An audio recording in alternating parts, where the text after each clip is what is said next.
Algunas escenas de este programa fueron grabadas nuevamente.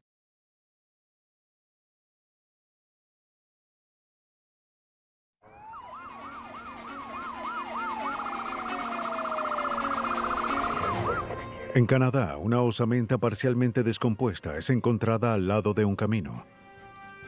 La policía sospecha que ocurrió un crimen, pero determinar quién es la víctima y cuándo murió será tan difícil como probar quién es el culpable. En Colorado, un héroe de la Segunda Guerra Mundial es atacado dentro de su casa. Los detectives se valdrán de un batallón de detectores de metal y una porción de carne para atrapar a un asesino. En un caso de homicidio, el culpable puede ser un desconocido o alguien muy cercano a la víctima. ¡Alto! Para los astutos detectives y forenses, las pistas más importantes a menudo se ocultan a plena vista, y lo que parece trivial para algunos puede ser una evidencia crucial.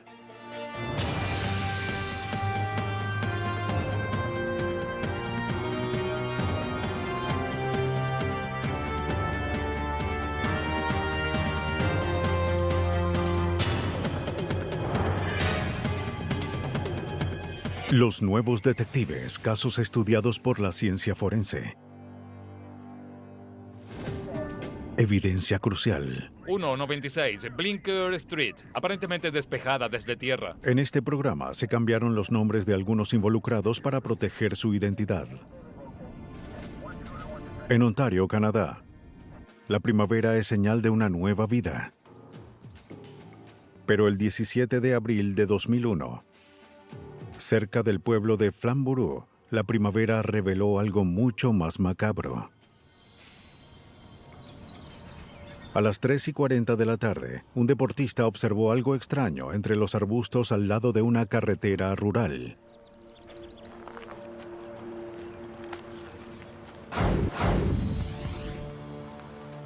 Hizo un terrible hallazgo: un cuerpo humano descompuesto.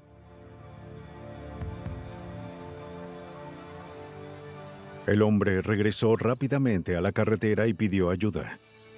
911, policía y bomberos. ¿Cuál es su emergencia? Un operador de emergencias recibió la llamada y de inmediato envió a oficiales de la policía de Hamilton. Los oficiales acordonaron el área. El detective Mike Thomas fue puesto a cargo del caso.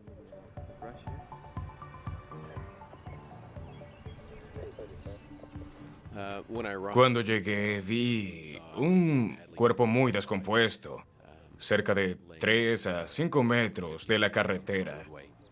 No sabíamos qué había ocurrido, pero lo consideramos como la escena de un crimen grave.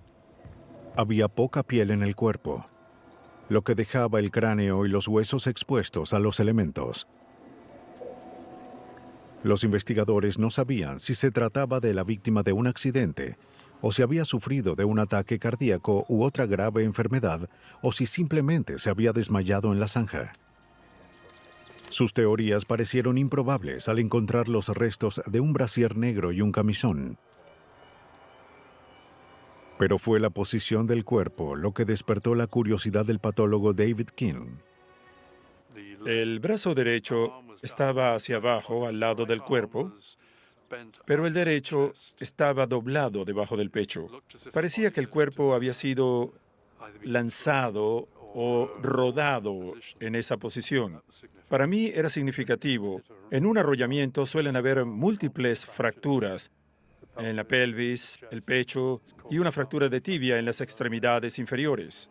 El Dr. King no observó esas lesiones, así que descartó esa posibilidad. Bueno, hay que observarlo mejor. Bien. Los detectives también hallaron uñas, un collar y un anillo de bodas en el suelo.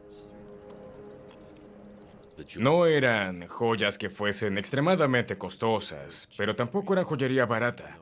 A pesar de la descomposición, pudimos ver que las uñas en algún tiempo habían estado limpias y arregladas. Y ciertamente no era algo congruente con que una prostituta callejera hubiese sido asesinada y dejada en esta área. No había forma de saber si la víctima era o no de esa área. El sitio estaba al lado del campo de un granjero y cerca de un safari de leones africanos, una atracción a la que iban residentes de toda la provincia. La mujer podía ser de cualquier parte. Su cuerpo fue removido y llevado a la oficina del forense. Los investigadores esperaban hallar las pistas que tanto necesitaban en el laboratorio.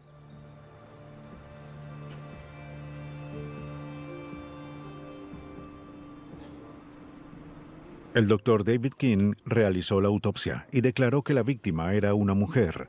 La causa de su muerte fue un golpe directo en la cabeza. Sufrió lo que llamamos fractura con hundimiento del lado derecho del cráneo. Estaba arriba de su oreja izquierda. Creo que recibió al menos 2 golpes que afectaron al cráneo lateralmente. Pienso que la víctima fue tomada por sorpresa, pero también pudo haber estado dormida en su cama. El doctor King extrajo insectos de los tejidos. Los insectos ayudarían a determinar el tiempo de la muerte. Hicimos otros análisis, ya que esperábamos identificarla como un odontograma, muestras de ADN, y además removí varios dedos que aún tenían piel, ya que esperaba poder obtener sus huellas e identificarla de esta manera. La doctora Shelley Saunders, antropóloga forense en la Universidad McMaster, ayudó al doctor King a identificar los restos. En sus dientes hay una protuberancia en esa área. Determinó la edad y etnicidad de la víctima. Aquí está el área nasal, el perfil del área nasal. Al mirar, determiné que la víctima podía provenir del sur de Asia, del subcontinente de la India. La policía de Hamilton contactó a las fuerzas de la ley en Estados Unidos y Canadá, pero no había personas desaparecidas con esa descripción.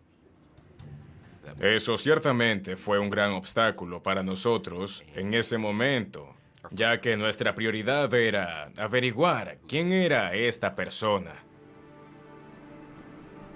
Para averiguar la identidad de la víctima, el detective Gary Swicker se encargó de obtener las huellas de los dedos momificados extraídos en la autopsia. Los sumergí en una solución de rehidratación. Los revisé de vez en cuando y traté de obtener algunas huellas. La solución de rehidratación infló los tejidos como si fueran neumáticos. Los dedos se rehidrataron. Sin embargo, la piel estaba demasiado dura y firme y no pude obtener una impresión adecuada en ese momento. Si los detectives no podían identificar quién era la víctima, al menos podrían descifrar cuándo fue asesinada. La doctora Dale Morris, entomóloga forense, esperaba determinar el momento de la muerte usando informes del clima, ecuaciones matemáticas y datos sobre los insectos en la escena. Hallé muchos tipos de insectos diferentes en los restos. Los más importantes fueron 4 especies de moscas de la carne. Ellas ponen sus huevos en un cadáver, a veces minutos después de la muerte y otras veces horas después. Después de determinar la edad de los insectos, la doctora Morris simplemente contó hacia atrás desde abril. Los insectos empezaron a colonizar sus restos en el septiembre anterior. Mi resultado fue 20 de septiembre. En este comunicado de prensa informamos... El 18 de abril de 2001, un día después de que el cuerpo fue encontrado, el detective Mike Thomas El dirigió 17 una de abril varias conferencias 2001, de prensa. En el área de concesión 8, solemos recurrir a los medios cuando no podemos identificar a una persona. Difundimos varias fotos a los medios, incluyendo las joyas y la ropa que la víctima llevaba. Recibimos indicios, pero ninguno de ellos ayudó a identificar positivamente a la víctima. Lo que haremos es... Las semanas pasaron y la investigación no avanzó. Nuestro sitio web. Publicaremos las fotos en el sitio web. Esperamos que alguien pueda identificarlas. Luego el detective Alan Yates, del equipo de identificación forense de la policía de Hamilton, tuvo una idea. Los dedos habían sido rehidratados y expandidos por dentro, pero su superficie exterior permanecía sólida y rígida, por lo que no era fácil obtener una huella. Los lavé con agua caliente. Usé una crema sin agua a base de lanolina y coloqué la crema en los dedos y los masajé a fin de rehidratarlos hasta el punto de poder extraer una huella que fuese visible. Yates pudo ver la rugosidad, los espirales, las curvas y los arcos que hacían únicas estas huellas. Otra vez, trató de obtener una huella. Esta vez logró obtener una con éxito. El detective Yates comparó la huella con la base de datos. El sistema automatizado de identificación de huellas es una base de datos dirigida por la Policía Montada canadiense. Guarda huellas de inmigrantes y de cualquiera que haya sido arrestado. En ese momento, me senté enfrente de la computadora y comparé huella con huella, y lo hice cientos de veces. Yates pensó que tenía un resultado, pero estaba muy agotado para confiar en su propio juicio. Pensé que sería mejor dejarlo así hasta la mañana siguiente y volver después de descansar. Cuando regresé, observé la huella por aproximadamente 10 o 15 minutos y en ese momento supe que había logrado identificar a la mujer desconocida. Después de 7 semanas, la policía al fin tenía el nombre de la víctima. En 2001, en Canadá, la osamenta de una mujer fue encontrada al lado de una carretera rural.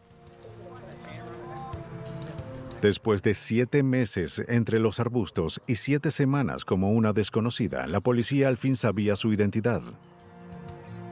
Según los registros de sus huellas, su nombre era Yvette Boodram, una residente de 38 años con un pasado inestable. Al identificar el cuerpo, hallamos el indicio que necesitábamos. Ahora podíamos ir al próximo paso de la investigación. El detective Mike Thomas, de la policía de Hamilton, unió fuerzas con Jamie Davis, un detective de la Policía Regional de Peel. Aquí tengo el archivo, Mike. Tiene todo lo relacionado con... Los oficiales de Peel habían arrestado a Yvette Boodram en su hogar el 3 de septiembre de 2000. Debido a que no compareció ante la orden. Fue acusada de asalto con un cuchillo y de amenazar a muerte a su esposo. También están todas las anotaciones. Y no... Yvette fue liberada bajo fianza, pero desapareció poco después y nunca fue a su presentación en el tribunal. Lo traeremos. Díganle qué es lo que haremos. Seguiremos. Ahora estaba muerta y la policía quería hablar con su esposo. Señor Mohan, tome asiento. Su nombre era Mohan Rankisum y los investigadores le pidieron que fuese a la estación de Gracias policía. por venir, señor Mohan. No hay problema. Tomamos la decisión de no decirle a Mohan Ramkinson que su esposa había sido hallada muerta. No había evidencia de que Mohan fuese responsable del homicidio. Era posible que él supiera algo más sobre su muerte y queríamos investigar todo ese asunto a fondo. Creo que hubo un tiroteo. ¿Dónde fue eso? El detective Davis realizó el interrogatorio. Durante el transcurso del interrogatorio, Mohan parecía ser muy convincente, pero había algo que nos inquietaba. Teníamos la corazonada de que había algo extraño en sus respuestas y en su forma de actuar durante el interrogatorio. Bueno, el sujeto, su nombre La es- pareja era de Guyana y se había mudado a Canadá. Sí, él mencionó otro nombre, pero... Rankison admitió que su matrimonio era inestable, pero dijo que no sabía dónde estaba su esposa. Creía que lo había abandonado a él y a sus 2 hijos pequeños. Creo que era de Tennessee. Pensó que había huido con su amante un hombre llamado Harum Kumar. Para una pareja es normal estar... ¿Usted sabe cuándo ocurrió Fue eso? vista por última vez por una amiga el 15 de septiembre de 2000. Creo que Tennessee. Esto coincidía con la evidencia forense que indicaba que el momento de la muerte fue aproximadamente el 20 de septiembre. Con el fin de averiguar más sobre él, el detective Mike Thomas habló con Lisa Budram, la hija de Yvette de un matrimonio anterior. La joven no se explicaba por qué su madre había desaparecido. En ese momento no fue lógico, ya que mi madre tenía 2 hijas pequeñas y ella nunca se marcharía sin llamarlas o visitarlas o sin decirles a dónde estaba. Eso era inusual en ella, así que todo ese asunto era muy extraño para mí. Lisa Budram recordó un incidente ocurrido ese septiembre. Mohan mencionó que tenía problemas para cuidar de las niñas y limpiar la casa y todo lo demás, así que yo solo le dije, estaré allí, iré y te ayudaré. Creí que necesitarías ayuda con las niñas. Pero su ayuda pero no gracias. fue recibida. Gracias por Pero venir. yo... Sí, gracias. De acuerdo. Lo que pude entender de la conversación es que no quería que entrara en la casa. Y me pregunté, ¿por qué no querría que estuviese allí? Para los detectives, esa conducta era extraña. Pero no probaba nada. Aún tenían mucho que recorrer. Había otra persona con quien la policía quería hablar, el amante de Yvette, Harum Kumar. El esposo de Yvette había oído que el sujeto era sospechoso de asesinato y que había huido de las autoridades en Tennessee. Thomas llamó a la policía de allí para saber más detalles. No había duda de que Yvette y Kumar tenían una relación y no lo disimulaban, y que Mohan lo sabía. Era crucial que pudiésemos hallar a Kumar y escucháramos su versión. Eso sería más difícil de lo que Le esperaban. agradezco que viniera. Al día siguiente, la policía habló con un anterior compañero de Kumar. Investigación de homicidio, lo que... Como era un residente ilegal del sur de Asia, Kumar se estuvo escondiendo en un apartamento en Montreal en septiembre de 2000. ¿Recuerda cuándo llegó? La última vez. Había estado evitando a Yvette, a quien debía miles de dólares. Dejó el país y entró de contrabando en Estados Unidos el día en el que Yvette fue asesinada. Eso era algo sospechoso y requería una mayor investigación.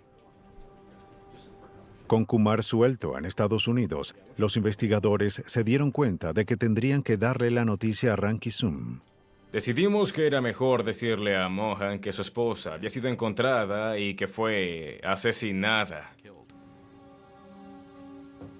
El 13 de junio de 2001, el detective Davis llamó a Mohan y le pidió que fuera a la estación de policía una última vez.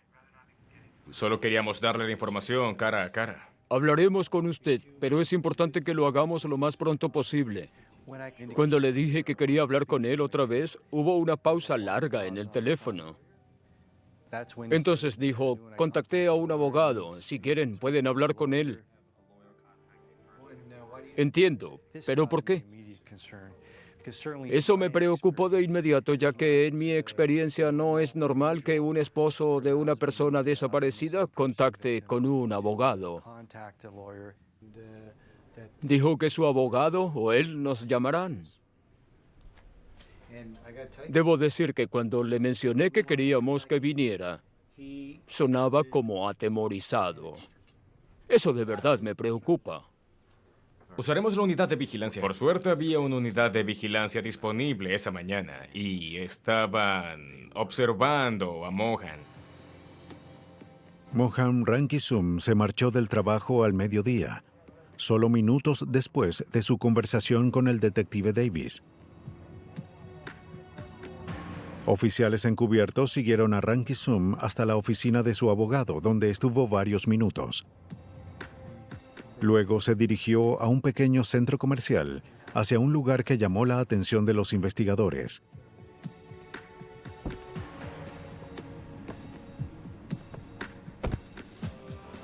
Se fue del trabajo de inmediato y fue a una agencia de viajes. Una unidad de vigilancia lo vio en la agencia cuando estaba exigiendo boletos del siguiente viaje de Canadá a Guyana. 3 boletos de ida. Y el vuelo saldría cerca de 90 minutos después. Y allí trataban de convencerlo de que no llegaría. Finalmente, Rankisum se rindió. Los empleados de la agencia tardaron algo de tiempo en convencerlo de que comprara boletos para el día siguiente. 2 horas antes de su vuelo internacional, el auto de Rankisum fue visto al entrar en un estacionamiento. La policía rodeó el auto. Las niñas fueron apartadas y su padre fue puesto bajo custodia. Ponga las manos en el auto. ¡Papá! ¡Papi! Está bien, papá estará bien. Cuando arrestamos a Mohan en el aeropuerto, él solo pude ver cómo el ánimo se iba de su cuerpo. Fue como si supiera que lo habían atrapado. Ya no podía escapar. No lograría huir de Canadá. Al registrar el equipaje de Mohan, encontramos varias fotografías de él y su familia en el safari africano, que estaban cerca del lugar donde el cuerpo de Yvette fue encontrado. Señor Mohan. Después de arrestar a Mohan en el aeropuerto, empezamos una interrogación que duró 9 horas. Y él simplemente negó ser el culpable. Por desgracia, no pudimos obtener una confesión esa noche en particular.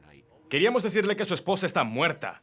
Y tomamos la decisión de No sé liberarlo. qué sucede. Tengo que saberlo. ¿Cuáles son mis derechos? Continuamos la vigilancia sobre él a fin de saber si intentaba escaparse otra vez. Queríamos saber dónde estaba en todo momento. Los investigadores obtuvieron una orden para registrar el hogar de Rankisum. El detective Dave Emberlin dirigió la búsqueda. Empezamos en el cuarto ya que la víctima llevaba un camisón. Y al voltear el colchón hallamos un agujero de 61 por 46 centímetros que fue cortado cerca de la cabecera de la cama. Eso indicaba que algo había ocurrido en esa habitación y debíamos averiguar qué fue. Luego empezamos a buscar en todas las áreas de la habitación tratando de encontrar salpicaduras diminutas de sangre. El suelo estaba muy brillante. El rodapié parecía haber sido pintado hace poco. El lugar estaba impecable. Después de buscar por 2 horas en cada centímetro de la habitación, no hallamos nada. Y la situación se volvió frustrante ya que teníamos la corazonada de que algo había ocurrido. Esto es frustrante. No habían hallado nada. Estaban a punto de rendirse. Así que, por razones que no sé, presioné el botón de mi linterna y encendí la luz. Y tan pronto como lo hice, fue como el premio gordo.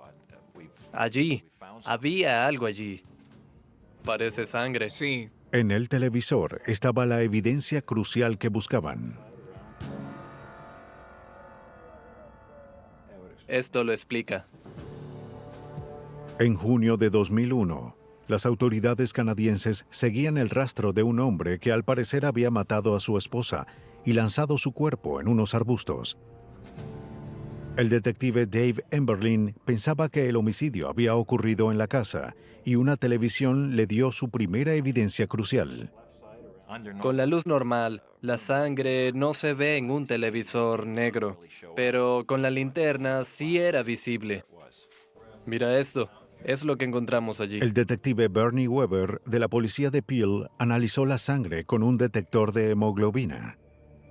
Para hacer el análisis, mojamos el detector y lo colocamos en la mancha, lo que produce una reacción química. Si es sangre, el detector se vuelve verde. La mancha resultó ser sangre. Los detectives observaron de nuevo el colchón. Había un agujero extraño allí, pero no encontraron manchas de sangre, al menos no a simple vista. Una prueba con luminol reveló la verdad.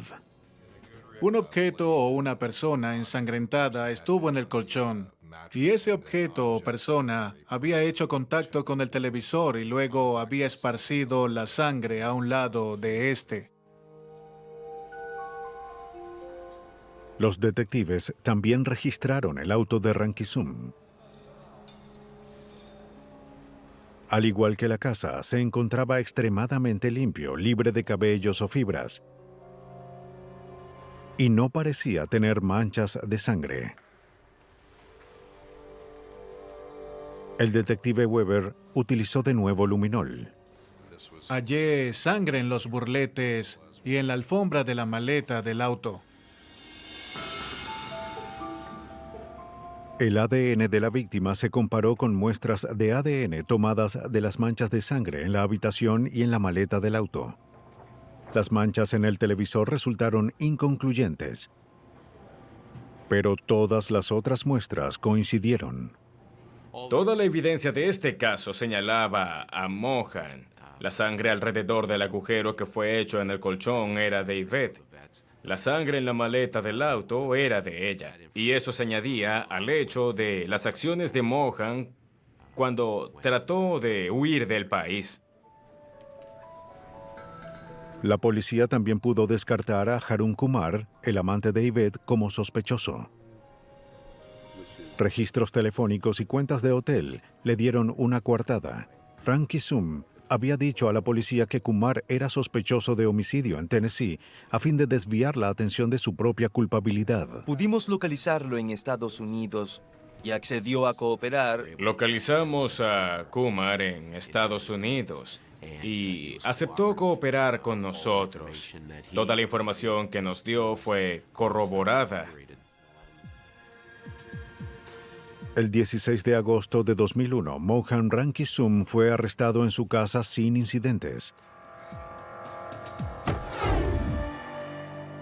Los detectives creen que Mohan atacó a Yvette cuando ella dormía.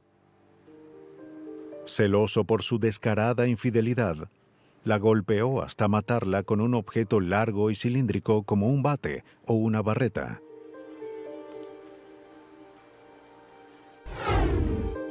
En febrero de 2004, Mohan Rankisum fue hallado culpable de asesinato en segundo grado. Fue sentenciado a cadena perpetua. En la mayoría de los homicidios, las víctimas conocen a sus asesinos.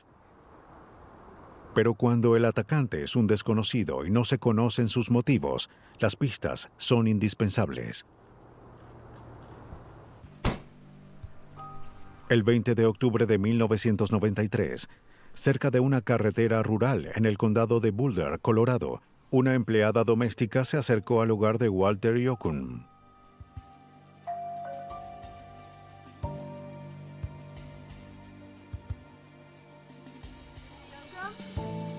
Como Yokun no respondió, la mujer fue a la puerta de atrás e hizo un terrible hallazgo. Fragmentos de vidrio de una ventana rota. Preocupada, corrió a llamar a la policía. El oficial Kyle Miller y su compañero del departamento del alguacil llegaron a la escena. La mujer les informó que el señor Walter Yocum era un hombre mayor.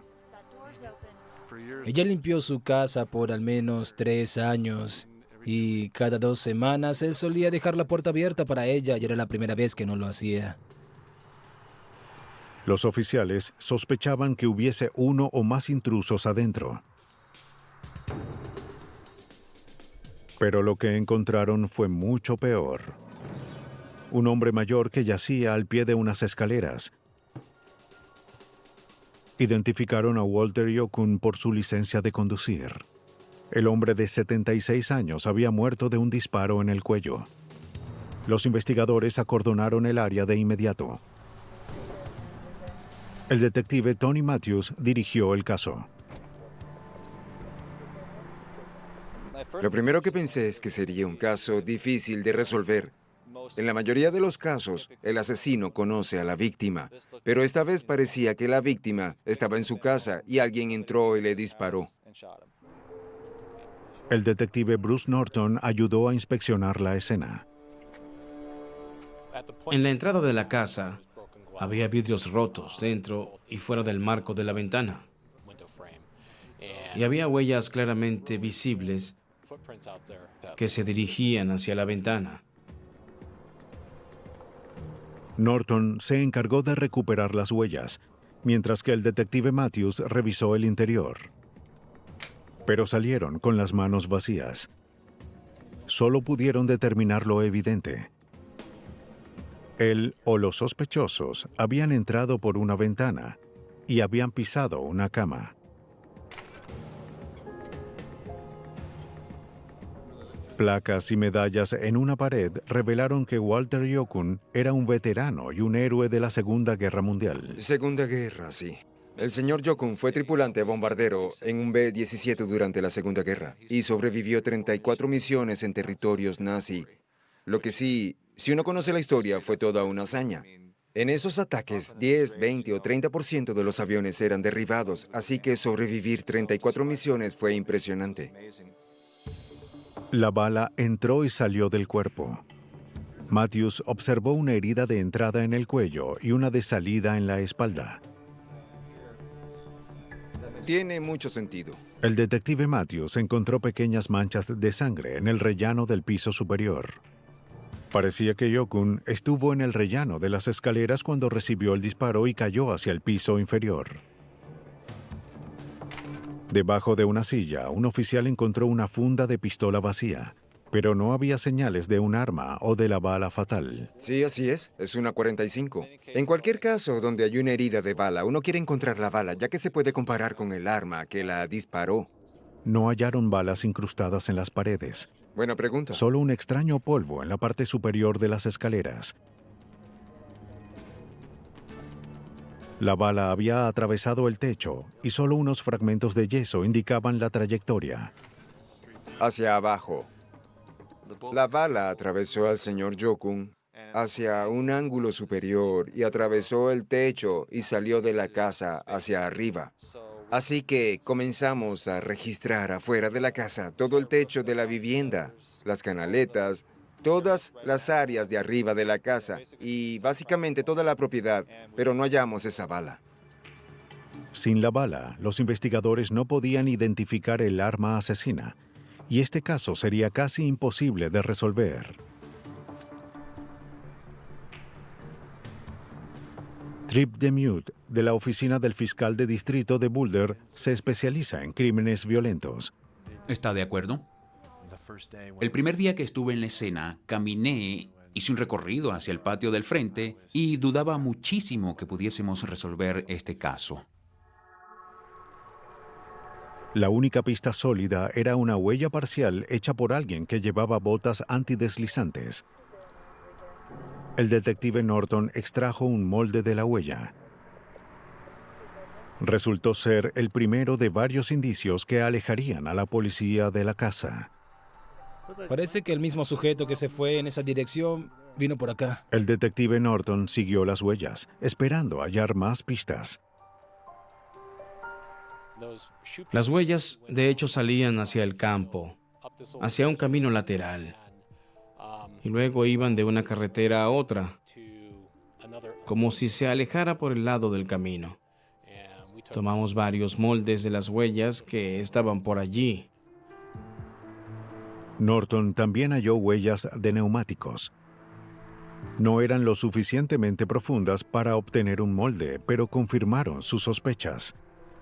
El sospechoso se estacionó a una distancia, algo congruente con la forma en la que un ladrón se comporta.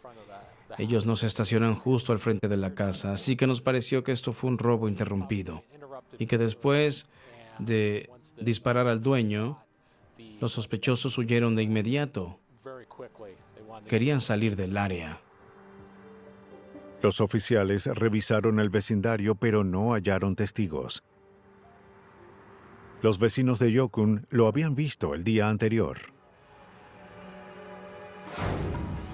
Había estado pintando una cerca y parecía estar bien. Para los vecinos, era una buena persona, pero común. Era un contador retirado, viudo, con 2 hijos y varios nietos. No sabían de nadie que quisiera hacerle daño.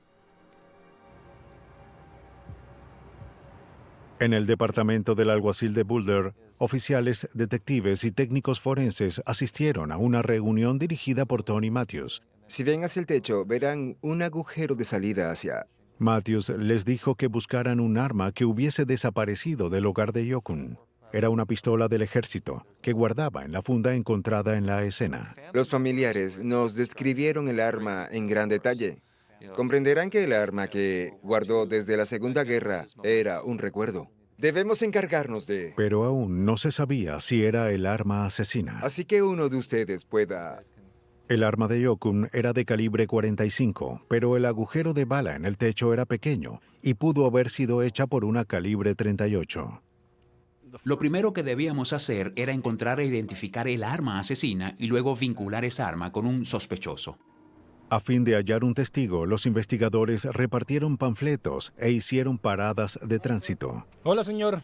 Bien, soy el oficial Miller. Estamos repartiendo unos panfletos hoy. Buscamos personas que hubiesen conducido por allí ese día. Quizás vieron un auto o a alguien caminando, cosas así. Pero los detectives no obtuvieron indicios útiles. Me hubiese gustado encontrar un testigo que hubiera visto a alguien que saliera de la escena, pero ese no fue el caso. Así que la única forma de resolver este caso era con la ciencia. Sí, venimos de... Para atrapar al asesino, los detectives tendrían que realizar un experimento forense inusual. Para ello, necesitarían detectores de metales, paneles de yeso y un trozo de carne. En 1993, Walter Yocum, de 73 años, fue encontrado muerto en su hogar en Colorado, víctima aparente de un robo frustrado. Fue un final brutal para un héroe. Yocum tenía medallas por su valentía en la Segunda Guerra Mundial. El detective Tony Matthews no encontró huellas, armas y ni siquiera la bala que asesinó a Yocum. Solamente unas huellas de botas que se alejaban de la casa. Informamos a todas las estaciones locales cercanas. Ya saben, queríamos saber quiénes solían robar en residencias, saber sus nombres. Sí, señor. La estación cercana a Louisville les dio 2 nombres, Jason Fowler y Adam Bailey. De acuerdo. Eran chicos que cometían ese tipo de robos. Los oficiales de Louisville trataron de atraparlos en una redada de drogas, pero lograron escapar en una camioneta con una placa de afuera del estado. Era un sujeto de Dakota del Bien, Norte. Investigamos el número de la placa y estaba registrado a una tercera persona, quien en ese tiempo no conocíamos. Se llamaba Kevin Doctor. Estamos investigando un homicidio y conseguí un nombre de un residente que quisiera investigar. Se llama Kevin Doctor. Bien, uno de los detectives llamó a Dakota del Norte para saber más sobre él. Curiosamente, había sido arrestado el día anterior y una cosa llevó a la otra. Preguntamos, ¿por qué lo arrestaron? Y dijeron, es un convicto y está en posesión de armas. Y les pregunté qué tipo de armas tenía. Y dijeron, tiene un revólver 357 y un arma del ejército calibre 45, que de inmediato llamó nuestra atención. Pensamos que era muy probable que fuese el arma desaparecida de la víctima. Ese fue el primer indicio de quienes pudieron estar involucrados en el caso. Como Doctor ya estaba en prisión por posesión de armas, la policía de Colorado solo tenía que encontrar a sus cómplices, quienes seguían en fuga. El 2 de noviembre de 1993, 2 semanas después del asesinato, la policía encontró a Adam Bailey en Boulder, Colorado. Bien, aguarde un minuto. Debemos hablar con usted. ¡Cuidado! ¡Maldición! ¡Alto! Fue detenido sin problemas.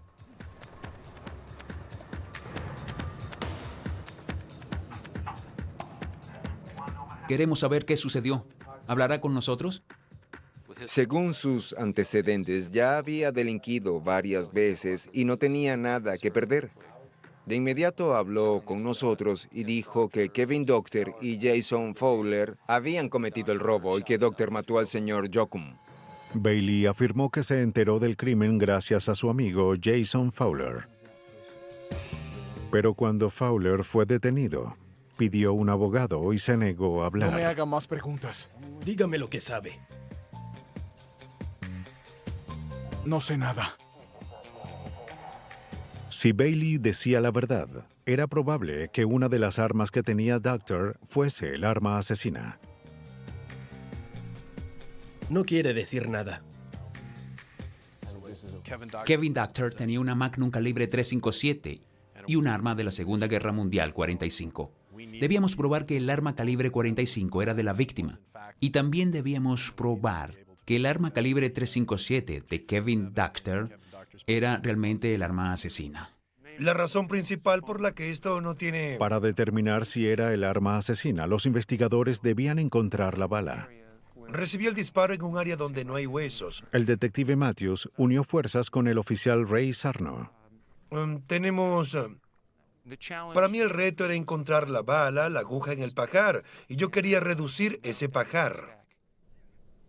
Debía encontrar la bala asesina. Hay que colocarlo en el orden correcto, ya que... Recreó de nuevo el disparo en un campo de tiro local. Al señor Jokun y luego atravesó el techo. Atravesó el panel de yeso. Bien, el panel de yeso, ¿qué sería el techo? Debíamos determinar cuánta velocidad perdió la bala después de atravesar a la víctima y el panel y el techo. Y si podíamos determinar eso, literalmente podríamos reducir el área en la que buscaríamos. Medimos las distancias desde el tirador hasta la víctima, desde la víctima al panel y del panel al techo. Sarno usó tejas y papel alquitranado, además de un panel de yeso para recrear el techo. Y un trozo de carne comprada en un supermercado como la víctima. Sí. Se usó un cronógrafo para medir la velocidad de la bala mientras atravesaba cada capa. Sarno usó la Magnum calibre .357 que incautó a Kevin Docter. El arma podía disparar balas calibre .38, las balas usadas en el crimen según los investigadores.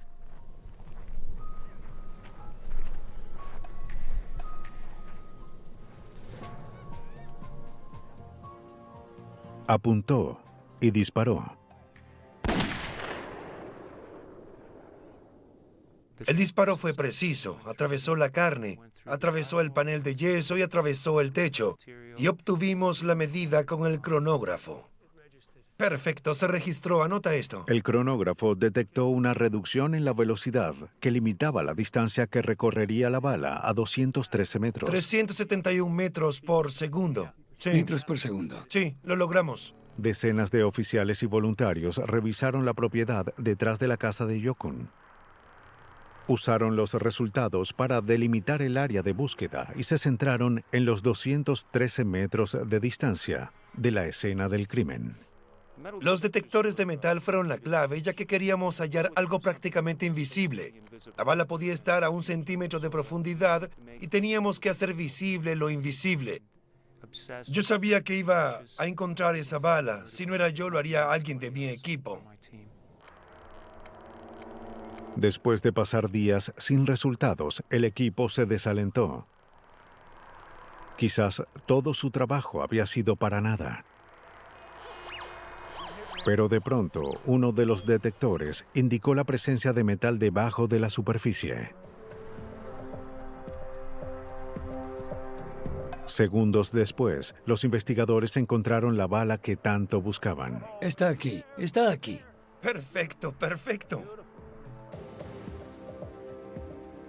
La bala fue enviada al agente Ted Reader, experto en armas de la Oficina de Investigación de Colorado. Estaba en muy malas condiciones, luego de atravesar el techo y las vigas. Las marcas que el cañón del arma hubiese producido en la bala habían sido solapadas. Algo comparable a pasar un fragmento de metal por una lija. Eso causa marcas adicionales en la superficie del metal, y fue exactamente lo que le ocurrió a la bala. Debido al daño, Reader no pudo vincular la bala con el arma de Kevin Doctor. Y hubo peores noticias. Kevin Doctor había salido bajo fianza de Dakota del Norte. La policía había encontrado la bala, pero perdió al sospechoso. ¡Vamos, En detente! 1993, las autoridades de Colorado arrestaron al ladrón Adam Bailey por estar vinculado con el asesinato del veterano Walter Yokun. Bailey delató a sus amigos Jason Fowler, quien ayudó a entrar en la casa de Yokun, y Kevin Doctor, un criminal que supuestamente cometió el asesinato. Detective Tony Matthews. Necesitábamos encontrar evidencia que vinculara a Kevin Doctor con la escena del crimen, ya que en ese momento con lo único que contábamos era con las armas, las huellas. Solamente teníamos eso. El experto forense Ted Reader no había podido probar que la bala hallada cerca de la casa de Yokun fue disparada con el arma de Doctor. Sin embargo, sí examinó la composición química del plomo de la bala. Halló que era muy similar al plomo de las otras balas encontradas en el arma de Doctor. No era una coincidencia perfecta, pero estaba cerca. De Dakota del Norte recibieron más noticias positivas. Doctor estaba de nuevo en prisión. Bien, ¿cómo está? Violó su fianza y fue arrestado, y cuando eso ocurrió obtuvimos sus botas. Las botas fueron enviadas al agente Donald Solars de la Oficina de Investigación de Colorado. Usé un polvo para detectar huellas, lo coloqué en la cinta y obtuve la huella. Solars usó una lámina transparente para hacer una comparación con las huellas encontradas en la escena. El desgaste general en toda el área de la suela era congruente con la huella encontrada en la escena y era un detalle que ambas botas tenían. De nuevo, obtuvieron una coincidencia. Eran noticias que los oficiales de Colorado informaron personalmente a Kevin Doctor. Fue extraditado de Dakota del Norte a Colorado. ¿Tiene algún arma? Al ser confrontado con la aplastante evidencia, el sospechoso confesó el crimen. ¿Van a fiestas juntos? Doctor había entrado solo en la casa y Fowler se quedó afuera para vigilar. Walter Yokun estaba arriba durmiendo. Walter Yokun oyó cuando rompieron el vidrio y tenía su arma a la mano. Estaba en una funda y la sacó, fue al rellano de escaleras. ¿Quién anda ahí? Y probablemente gritó para saber quién estaba allí y cuál era la causa del ruido. Kevin Doctor estaba esperándolo al pie de las escaleras.